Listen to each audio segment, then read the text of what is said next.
তোমারি কণ্ঠে তুমি তোমারি বাণী তুলেছ, বুকের দেরাজ তুমি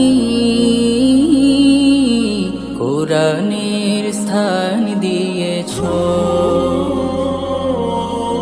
এত ভালোবাসো কেন মালিক আমায়, কি করে শুকুর তার করি আদায়।